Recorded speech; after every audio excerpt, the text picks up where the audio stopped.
Welcome to the One Percenter podcast. My name's Ed Jaffa.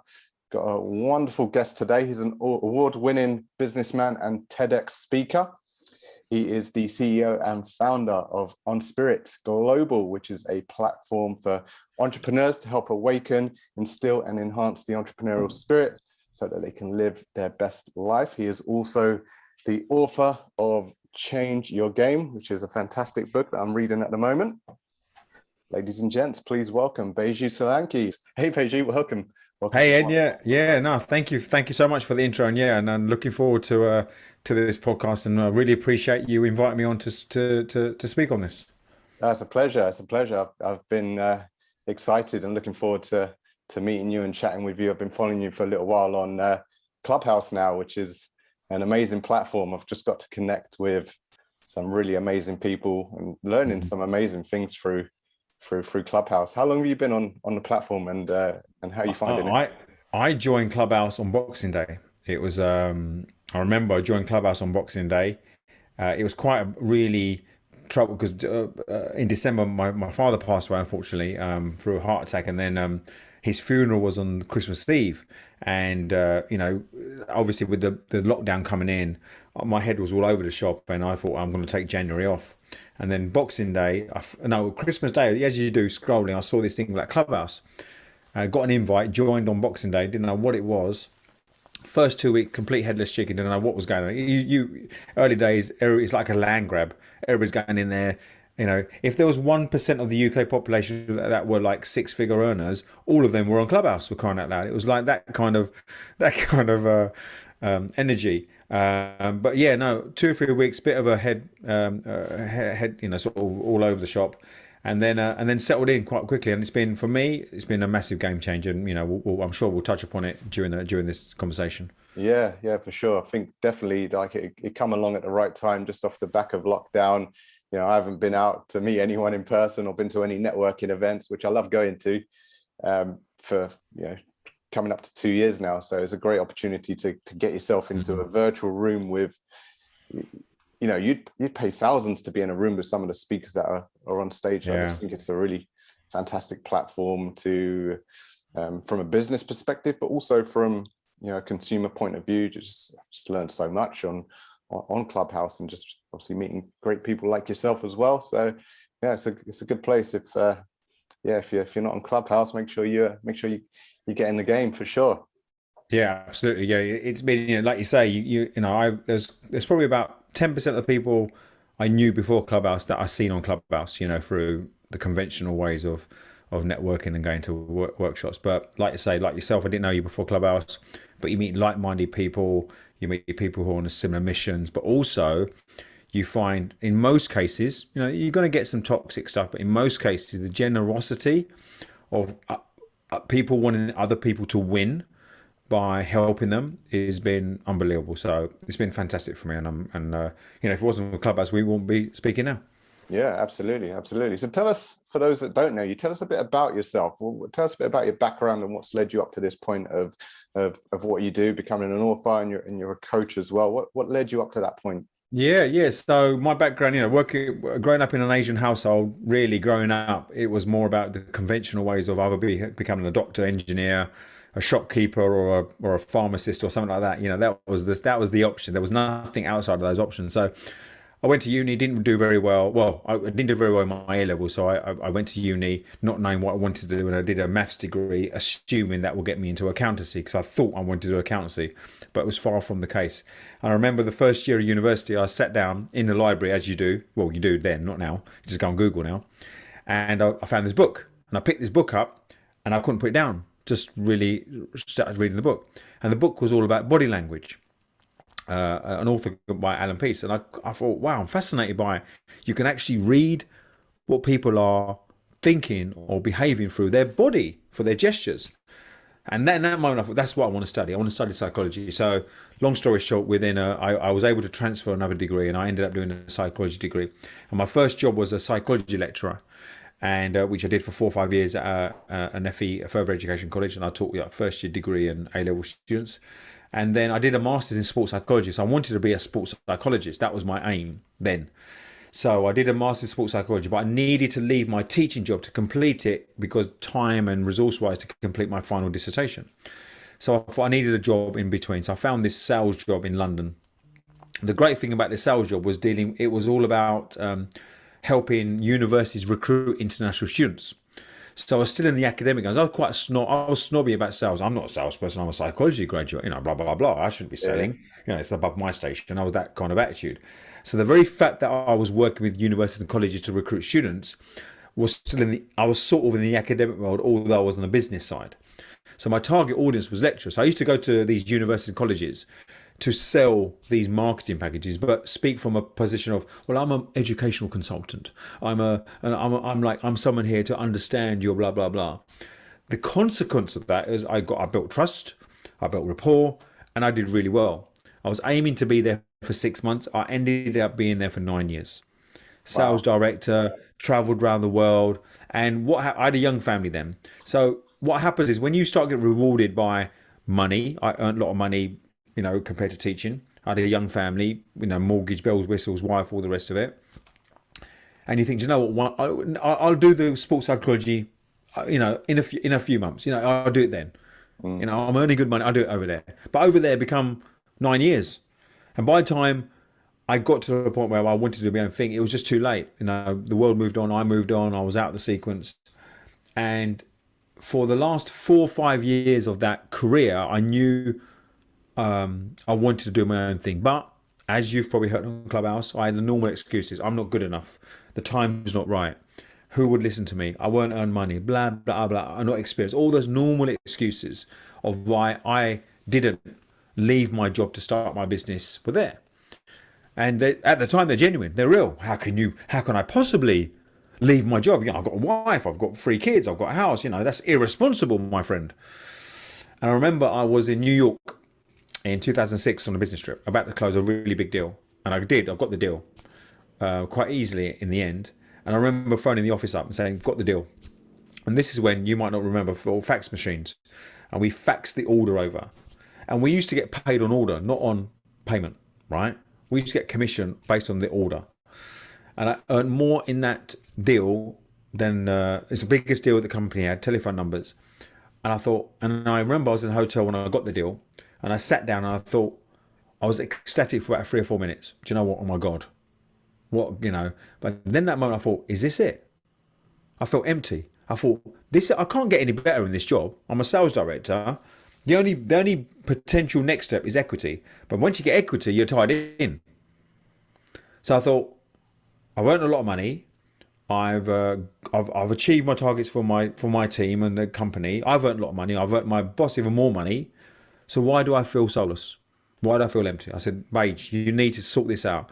And I remember from the flight back from New York to London, I wrote down all the reasons why I'm not starting my own thing. And the only pragmatic reason, Ed, the real reason was actually, if I do it right now, I'll be going from the frying pan into the fire. There's not enough cushion I had in my savings. So I worked out how much I needed, and I did a bit of property. And then about a year later, October the 14th, 2007, a property deal closed, and I left and I started my coaching and training business, and I've not looked back ever since. So what I do now is work with entrepreneurs, business owners, successful entrepreneurs, business owners who basically want to up their game, find the edge in their game to create the life they desire. Amazing, amazing. I kind of resonate with your story of sort of just procrastinating. I was in a job for 10 years, just doing something that I wasn't particularly enjoying. And I was a bit younger at the time. I didn't have the family I had now. I was just single. So it was kind of the best time to do it. But even so, there was something that was just keeping me there. Just that, obviously the comfort, I guess, of having a job, and it's that not having a safety net. So for me, it was kind of there was dabbling in it for about 3 years, doing it part-time, hoping it would kind of make me enough money to take the leap, but it never really happened. And I kind of come to the conclusion that the only way I'm going to make this work is if I just Yeah, and you throw yourself out there. Yeah, I just like to touch on that. I'm sure there's a lot of people listening thinking, do you know what, they're on the cusp, because of what we've been through in the last 18 months, 2 years in relation to the pandemic, is there's some people who have been, wow, this is my opportunity to do my thing, because their job's not secure or they've been furloughed or been, Yeah, yeah, redundant, whatever it may be. And there's other people have been forced in a situation whereby I've got no choice but to look to do my own thing. Or they've got a job and they think, well, do you know what, I haven't got, and there's this myth around the side hustle whereby they think, let me get to the point whereby I can earn enough to replace my current income and then leave. And actually, you're that's not really an entrepreneur way of thinking, because entrepreneurship, you have to be uncomfortable to a little bit to really move you forward, right? And you've got to ask yourself this couple of questions. Number one is, if you had your last paycheck today, right now, how long can you survive for? And I come to the conclusion that you probably need sensibly between 6 and 12 months put away. Anything less, and you're putting yourself under unnecessary pressure to earn straight away when you haven't got the foundations right. That's the first question to ask. The second question to ask is, what are you prepared to give up and what are you prepared to live on to get that? So not get to the point whereby your side hustle is replacing income, but because don't expect to earn the same amount of income doing something for 2 hours that you can do for 8 hours. It just doesn't work, or 6 hours efficiently. It's not just about the 2 hours. It's the energy you have available in those 2 hours. Can you run a business for 4 or 5 hours working? Yeah, absolutely, but the energy is different. So if you've done an 8-hour shift and then do 2 hours, those 2 hours productivity is very different than working 2 hours on your business, highly efficient and with high energy. It's 2 different 2 hours. Yeah, yeah. So you need to find what's the sweet spot between, okay, there's enough coming in there. If I make the call now, I can accelerate my potential to start earning the kind I want to earn. Yeah, amazing. I mean, I think you touched on something there about security, safety net. And I think one thing the pandemic has shown us, there is no security or safety net, whatever you're doing, whether you're working for someone else or you do your own thing. So now it's the best time to take that leap if you're going to do it.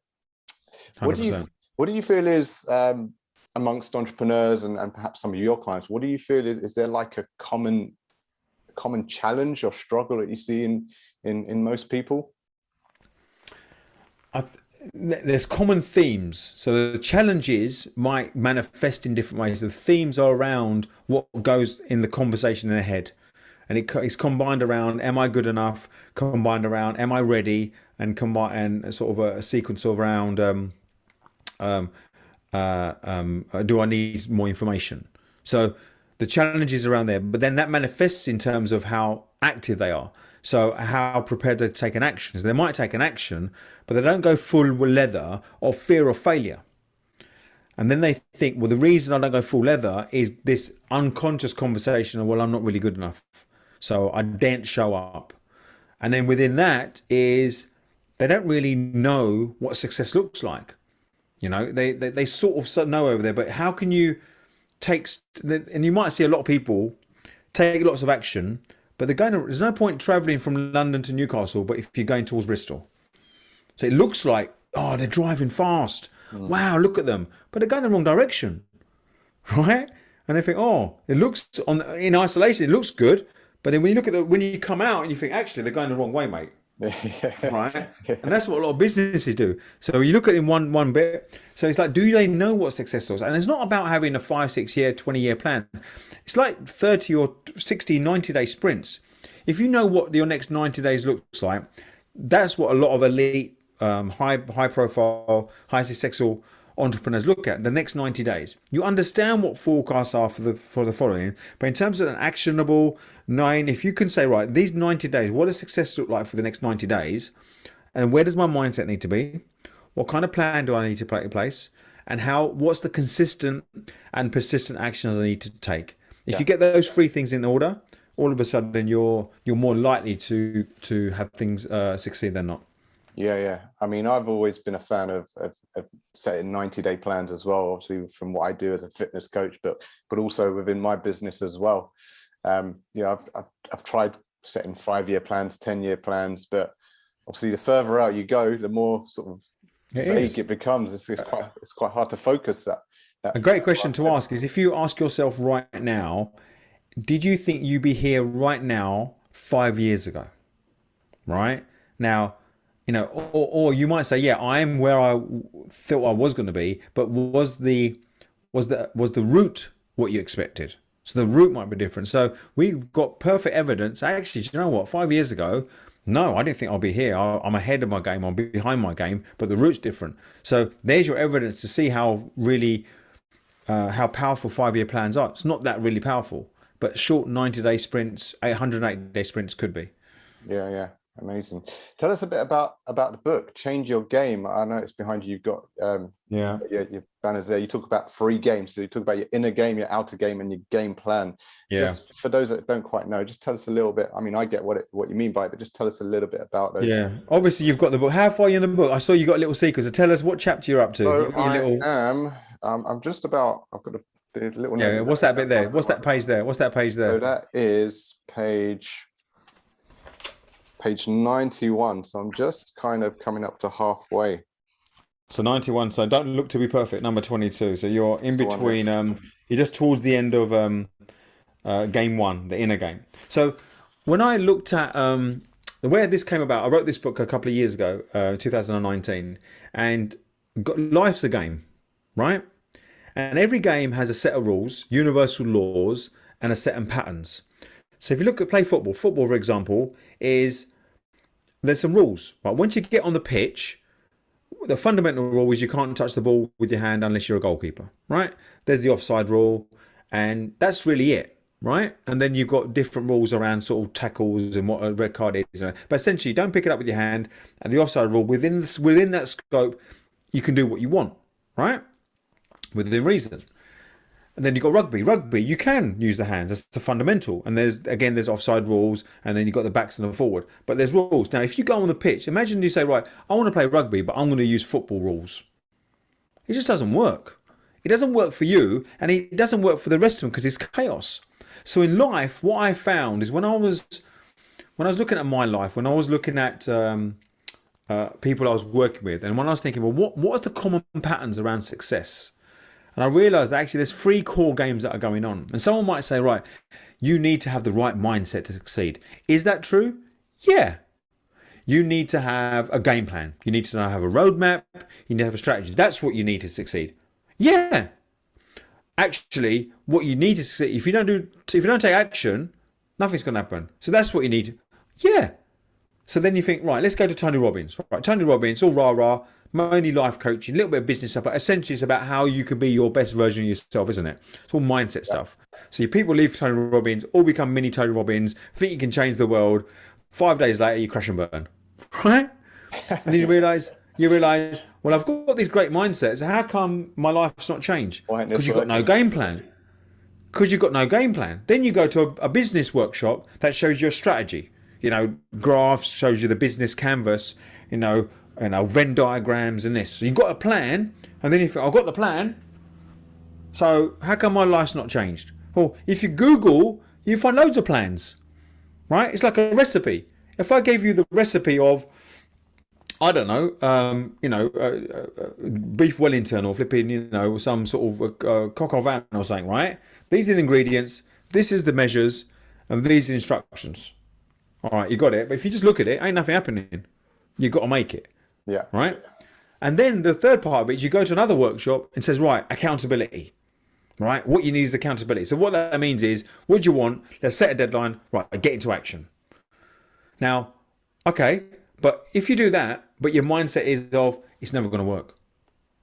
So if you do an action in the realms of, I'm a failure, I'm not good enough, it's not going to work, is the action going to be as efficient? Probably not. If you then you think, actually, all 3 are relevant. But it's fluid. It's not like, you need to get your mindset right. Once you get your mindset right, let's sort of plan out. Once you've got a plan, take action. For some people, their mindset, it gets stronger when they take an action. For some people, when they've got a plan, and within the plan they take an action, the mindset gets stronger. For some people, they need to get this clarity, then they have a plan. So it's different for different people. But it's universal laws. So I talk about the Change Your Game book, as you mentioned, talks about the inner game, which is about mindset, your thoughts, your emotions. They control everything. Yeah, If yeah, you can control your emotions and thoughts, you control your life. That's the foundation for everything.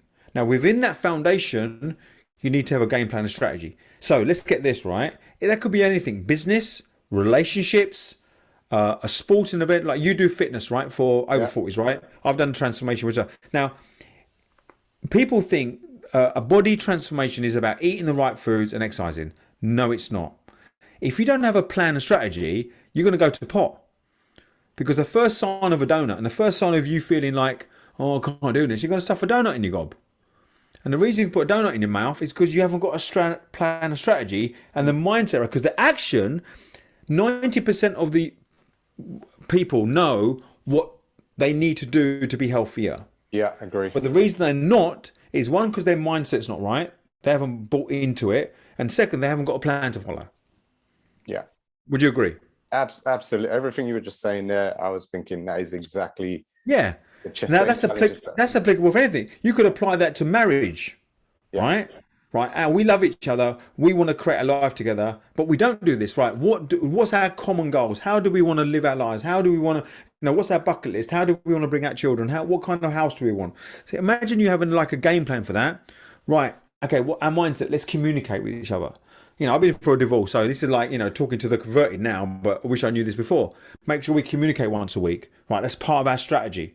Make sure we listen to each other, part of our strategy. What's the actions we take? Let's do the love languages, right? If I know that you like gifts, right? I know. If I want quality time, great. So there's all actions. What's the mindset, right? Is my partner number one? So they're the three games in business, right? What's our game plan? What's our strategy? We want an X number of revenue. We want X number of clients. We want to have this impact on the world. So when you realize anything successful has to have those three elements. So the book talks about how to get your inner game right, how to understand to create strategy, and then how to take action. Not just action, how to be consistent and persistent in action. Success is all to do with the consistency of action, not just action. Oh, completely agree. Completely agree. You're singing my tune there. Definitely love it. Well, you touched on obviously fitness transformation and that you've been through your own transformation. So I just kind of want to touch on that before we wrap up the podcast. Now, obviously, I've got a book here, and if you're watching this, if you're listening to this on the podcast, you won't see this, but if you're watching the video, there is. Hopefully, you can see that. There is. Yeah. Baiju. Now, this doesn't look like the man I'm talking to today, so I don't know if I've got the wrong person here, but right. This is not the man I see on the back of the book here. The picture. Tell us a bit about your weight loss journey. Yeah, so to make the transformation. Yeah. So that picture was taken in 2000, summer of 2018 or 19, I think it was, summer of that. Yeah, and look, I went for a divorce around 2016. I didn't react to it very maturely. Stuff happens, all the rest of it. And then, as we all go, like through any sort of traumatic event, you start looking at yourself. What can I learn from this? Once you get over the feeling sorry for yourself, once you go over the grief, once you go over the sadness, you start to accept the situation. And in the space of acceptance is when you can start to write. Well, how can I learn from this? I don't want this to happen again, whether I get into another relationship or not. And also my life, and also. The profession I chose is helping other people change their game and up their game. And then I'm in a midst where my life is to pot. That's really it's quite confronting, Ed, that I'm going out there saying to people, you can be this, this, this. And now look at my life, divorce. I wasn't over. No one ever said to me, Baiju, do you know, mate, you better put in the pounds there, mate. You're a bit chubby there. No one ever said that because they didn't know any different. And I'd never ever felt. If I didn't know any different, I'd say you look fantastic on the back in this picture. If I didn't know, but looking at you there, you look about 10 years younger. Yeah, and it is, and it's so. Then I through that I went on some retreats. I went to yoga retreats, and then in 2018 I looked at my life, and if I had to label my life, my business, my relationships, the word I keep coming up with was ordinary. Everything was ordinary. And I thought, bloody hell, I don't want to be ordinary. I wasn't in a relationship then, but my potential for relationships and life, ordinary. My business, ordinary. My health, ordinary. I thought, bloody hell, Beige. So then you look at things like what can you control and what you can't control. So I can control what I eat and how I move and how healthy I am. I can control the friend circles. I can control how I position my business. I can't control someone saying yes to me. I can't control whether another person will fall in love with me. I can't control um, the way the world is without me having an influence. So I can either choose to react to things and be at the mercy of the world. So the world happens to you, or I can choose to happen working for me. So I thought, what's the one thing I can control? Well, my health and fitness. And what I 100% didn't want to do is do a diet. I didn't want to like go on some, no carbs or keto or, some sort of fasting. I didn't want to do something that's not sustainable for the rest of my life. I love food. So my two non-negotiables, Ed, before I approached any help was I didn't want to eliminate any food group and I didn't want to feel guilty for eating anything. Now, within that scope, what could I do to improve my health? So I approached someone like you who sort of helps people organize their meal plans and fitness regimes and check-in. So similar to you. So I found an organization and I signed up with them in 2019. I started and I said, right, this is my lifestyle change. I don't want to diet. But naturally, the start of being healthy and building muscle, you've got to eliminate fat. So there's a process there. Understanding. I didn't understand macros. So for those macros, you've got proteins, you've got fats, you've got carbs, you've got, what's the other one? Proteins, carbs, fats, the vitamins and minerals, yeah. Yeah. And then, calories. So I understood the principle of calorie deficit. Yeah. Right. But I also understood the importance of understanding macros, fats, and there's good fats and bad fats. Understanding that carbs isn't bad. You need carbs, but the right kind of carbs, and protein, what protein is, and the proportion of protein is special in muscle growth, and also accountability, understanding that. So, and working with someone that is a specialist, and knowing that you didn't have to go in the gym and spend 5-6 hours in the gym banging out the treadmill and smashing. It's like 90% of my training regime was weights, and I did very little cardio. I did my steps, but very little. It wasn't like running, 200-300, miles a week or something. It wasn't like that. There's hardly any cardio.